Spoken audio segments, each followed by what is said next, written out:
همطور که در همین ویدیو هم دیدیم نه زندان نه دستگیری نه چیز دیگه مانع حس آزادی خواهی انسان نمیشه. و نوبتی هم که باشه نوبت پنل آخر ما، پنل سوم، حمایت‌های بین‌المللی از دختران انقلاب و مبارزات مردم و زنان ایران. این پنل خیلی مهم هستش به خاطر اینکه در واقع از سطح جهانی داره این واکنش ها بیان میشه و من از اولین در واقع سخنران این جلسه خواهش میکنم بیاد که جنی هامر هست. امیدوارم اسمش رو درست گفته باشم. عضو سازمان بین‌المللی فمن و لیدر فمن سوئد. فعال علیه مذهب، فعال جنبش‌های علیه حکومت‌های دینی و دیکتاتور، علیه راسیسم و سکسیسم، حامی انقلاب زنانه و دختران خیابان انقلاب و حامی مبارزات زنان در ایران علیه حجاب و جمهوری اسلامی. Our next speaker would be the member of Femen International and the leader of Sweden Femen, anti-religious, anti-racist, anti-sexist activist and supporter of the Girl of Revolution Street and Women's Revolution Iran. Please welcome Jenny Wenhammer.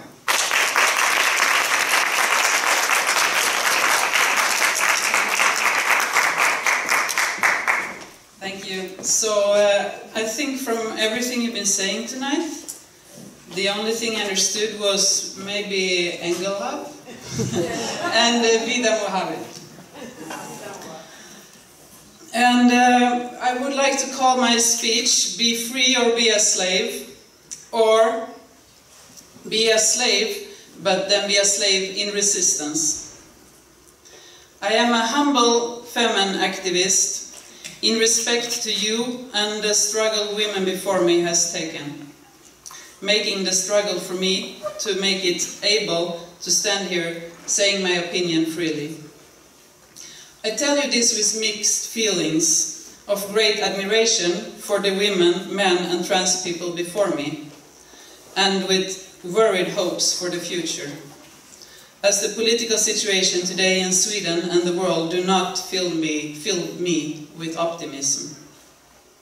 Yesterday, Iran's President Rouhani was in Ankara in a top meeting with Turkey's President Erdogan and Russia's President Putin.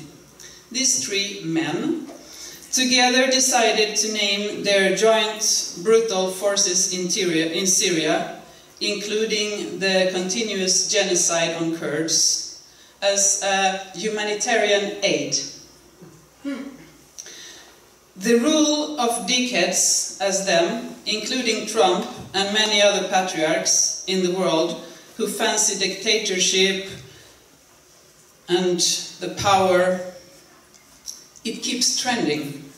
To Femen, it's clear that we cannot continue having this kind of brutal hypocrites running the world as boys playing a game. In the reality, those big boys are men who were beaten by their rigid fathers when they were kids and who then grew up to become psychopaths with a lack of empathy.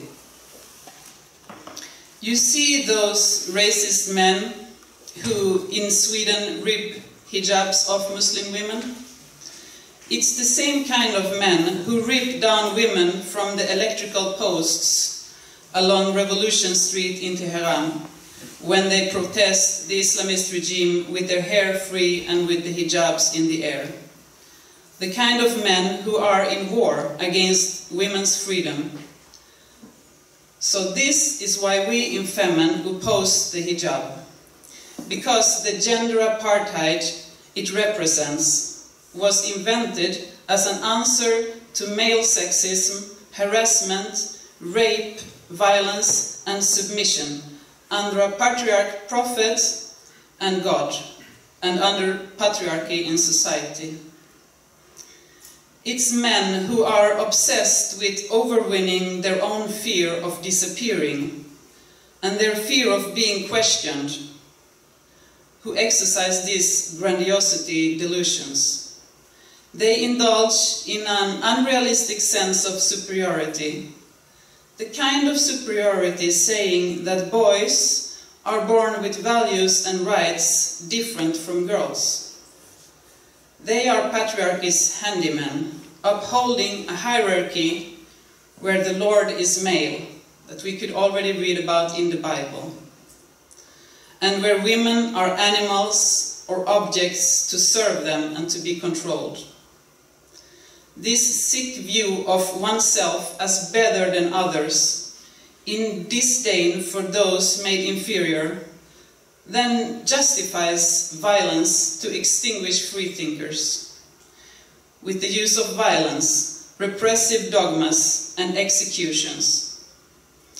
Abusive men have stolen their top hierarchy positions on the costs of women and freedom, and they uphold their power using systematic oppression.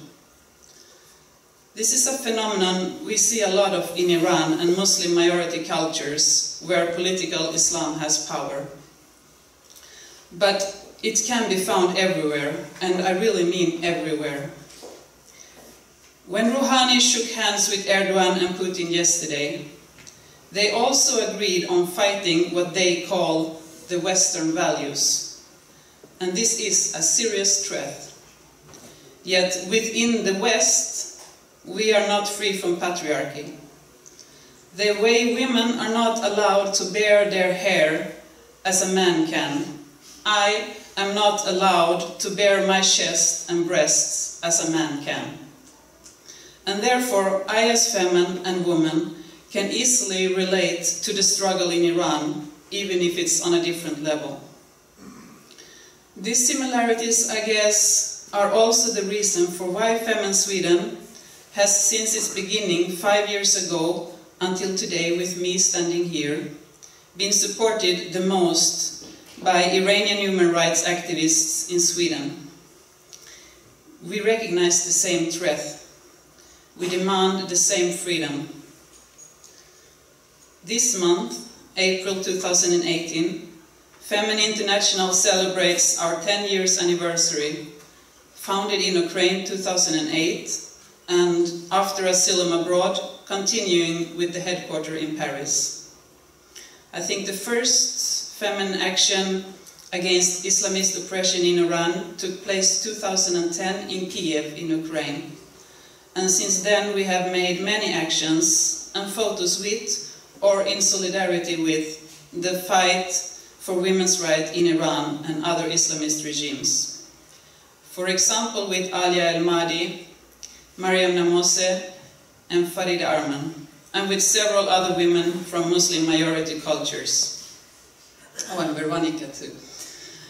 And here is a mix of some photos. You already saw some. Let's catch up on them. It's really a mix. I just threw in the photos, not chronologically or anything, but it's photos from different feminine activism against Islamism and the regime in Iran. And there will be one video also welcoming Rouhani to Paris for him to feel at home.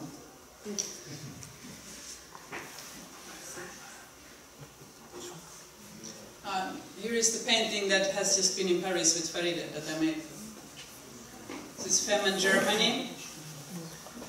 Here is the welcoming Rouhani. Does it have sound? No.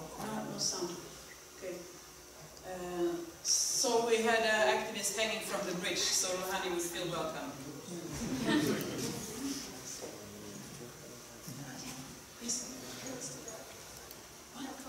Oh, sorry.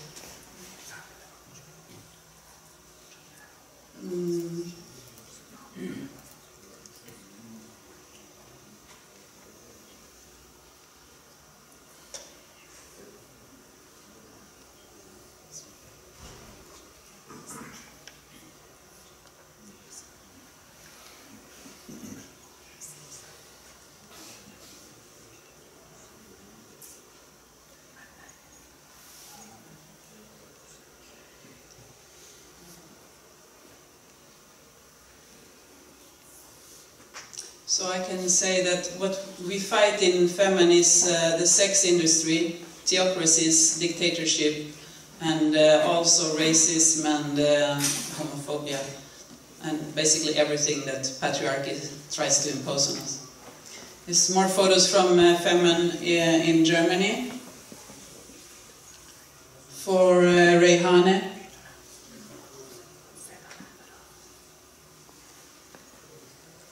And then, of course, this last year, since 2014, we have more photos against Daesh, ISIS, the Islamic Republic too. This is a girl who lives in Sweden, a trans woman. She's from Iran, and her father was a imam who put her locked up for many years until she managed to escape.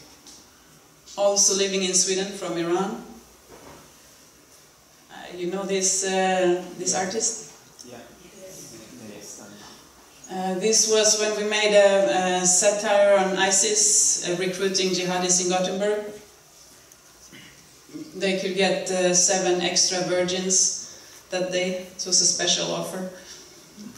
So we use a mix of provoking with our bodies and joking with patriarchy.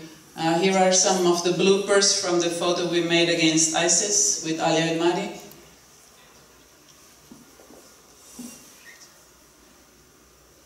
We have a lot of criticism against us because we are blonde women also standing up against Islamism, but we don't see it as being separate from women in Iran. We are all women and we all stand up in solidarity for our rights.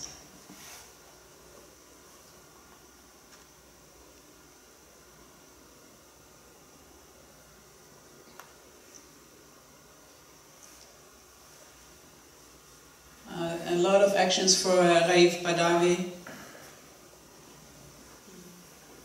So we stage it's like a performance act we do many times. This is for women's right to drive in Saudi Arabia.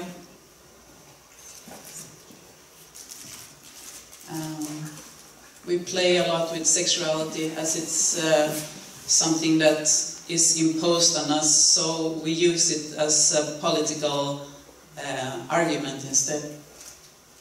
And the violence that is committed against us, as we can see in Iran with the revolution girls, the violence against a woman just for taking off the hijab shows how severe is the oppression. And yeah, these ones you already saw. But there's some of the different Iranian activists who sent photos, only being able to post it after she managed to escape to Germany. Alia here in Stockholm. But I think we already saw this picture, so yeah. I'm not ready.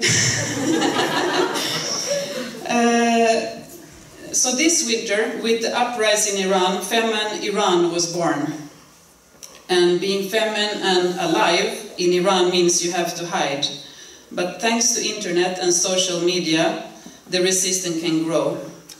So this message sent to you yesterday from Femmen in Iran, I got it translated, but I got it translated to Swedish, so now I will do a passage here in Swedish.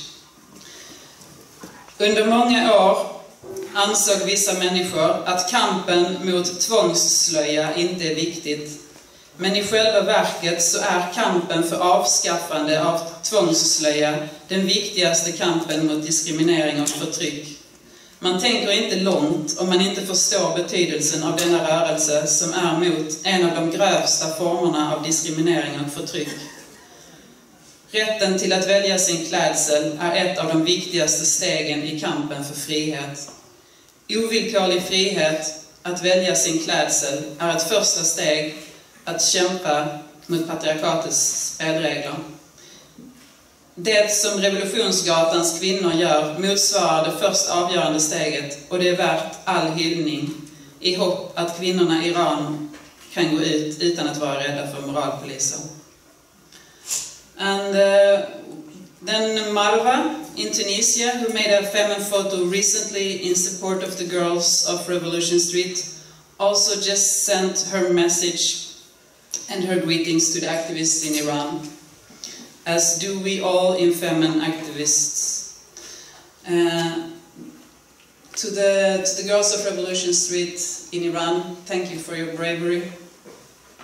You are in the forefront of women's revolution, needed against dogmas in the name of Muhammad and Allah.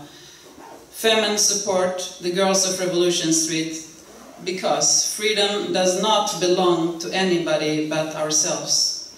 Freedom is neither Western nor Eastern, but universal and individual. Women does not belong to men. Freedom belongs to us, to women. Our bodies are ours to decide over ourselves. This is why I think that two of the most important feminist movements today are the Me Too movement, uniting women against sexual abuse, and the movement in Iran against compulsory hijab, uniting the resistance against religious abuse. Women are the ones most targeted by sexual abuse and religious abuse. So I am here in solidarity with the girls of Revolution Street in Iran, with gratefulness to Women's Revolution, who invited me to this conference in Stockholm, Husby, and with gratefulness to every feminist body and soul. Equality should not be something provoking. Yet I am here as femen with a wish to provoke. And I'm not ready. The definition of the verb provoke is to arouse to feelings and to action. So femen call for activism and resistance against sexism and religious oppression. To stir up on purpose, to provoke a fight. So femen call for uproar against the war patriarchy is committing against women. To provide the needed stimulus for change. And a woman with uncovered free hair can be a revolution. To provoke a lot of discussion. And femen provides no submission. And now I'm ready.